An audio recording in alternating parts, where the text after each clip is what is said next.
আসসালামু আলাইকুম বন্ধুরা, সবাই কেমন আছেন? আশা করি অনেক ভালো আছেন। আমি শহীদুল ইসলাম সজল আপনাদেরকে আমার নতুন চ্যানেলের প্রথম নতুন ভিডিওতে আপনাদেরকে স্বাগত জানাচ্ছি। তো এই চ্যানেলটা হচ্ছে মূলত খেলা বিষয়ক আলোচনা করার জন্য। আমার ক্ষুদ্র জ্ঞানে যতটুকু আমি পারবো ততটুকু আপনাদের সাথে আলোচনা করব, ভিডিওগুলো শেয়ার করব, কথাবার্তা শেয়ার করব। যদি আপনাদের ভালো লাগে অবশ্যই লাইক কমেন্টস করে আমাকে জানাবেন।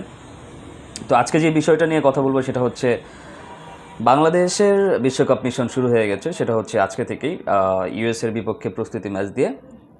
তো আমার মতো আপনারা যারা বাংলাদেশের খেলা প্রতিনিয়ত ফলো করেন তাদের কাছে একটা প্রশ্ন, সেটা হচ্ছে যে বাংলাদেশ কি পারবে ইউএসের বাধা টপকাতে? কারণ আমরা ইউএসের সাথে বাংলাদেশ দেখেছি যে লাস্ট 3টা টি-20 ম্যাচে কী অবস্থা করেছে বাংলাদেশ। তার মধ্যে সবচেয়ে আশ্চর্যজনক যে বিষয়টা ছিল সেটা হচ্ছে দ্বিতীয় টি-20 ইন্টারন্যাশনালে সেইখানে বাংলাদেশ 22 বলে 20 রান করতে পারে না, এই হাতে 5 উইকেট নেওয়া সত্ত্বেও। তো সেই ম্যাচের ব্যাখ্যা করাটা আসলে প্রত্যেকটা বাঙালির কাছেই খুবই দুঃখজনক। আমি ব্যক্তিগতভাবে আমার কাছে খুবই খারাপ লেগেছে, কারণ এত একটা ভালো দল বাংলাদেশ সবসময় খারাপ খেলে ভালো খেলে সেটা অন্য বিষয়, বাট ইউএসের মতো একটা টিমের কাছে এইভাবে একটা টিম যে হেরে যাবে সেটা আসলে খুবই দুঃখজনক।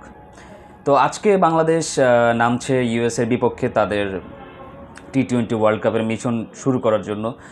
তো সেইখানে কী কী পরিবর্তন আনা দরকার, কী কী চেঞ্জেস আনলে দলটা আরও ভালোভাবে পরিপক্ক হবে, সেটা যদি আপনারা জেনে থাকেন তাহলে অবশ্যই আমার এই ভিডিওতে কমেন্টস করে জানাবেন। তো আমি যেটা চাই যে আসলে বাংলাদেশ দল নিজেদের জন্য না খেলুক, দলের জন্য খেলুক। আর দলের জন্য যদি কোনো দল খেলে সেই ক্ষেত্রে আপনার 11টা প্লেয়ারকে দলের জন্যই খেলতে হবে ফ্রম দেয়ার হার্ট।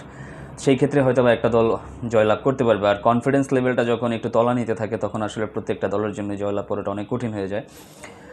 বাংলাদেশ দলকে আমরা যারা যত বেশি ছোট করে দেখি না কেন, বাংলাদেশ টিমটা আসলে অত খারাপ একটা টিম না। হয়তো বা তাদের একটু খারাপ সময় যাচ্ছে, তবে হোপফুলি আশা করা যায় যে বাংলাদেশ টিমটা এই অবস্থা থেকে বের হয়ে আসবে। তো বন্ধুরা, এই ছোটো একটা ভিডিওতে আমি জাস্ট এটাই বলতে চাইলাম যে আপনাদের যদি কারো মনে হয় যে বাংলাদেশের কোন জায়গায় চেঞ্জেস করা দরকার, কী কী বিষয়গুলো আসলে পরিবর্তন করলে বাংলাদেশ টিম সামনের দিকে আর ভালো করবে, সেই বিষয়গুলো আপনারা আমার এই ভিডিওতে লাইক কমেন্টস করে জানাবেন। আর আমিও দোয়া করি যেন বাংলাদেশ আজকে জয়লাভ করে। আপনারাও আমার সাথে দোয়া করেন। ভালো থাকবেন, সুস্থ থাকবেন। আসসালামু আলাইকুম।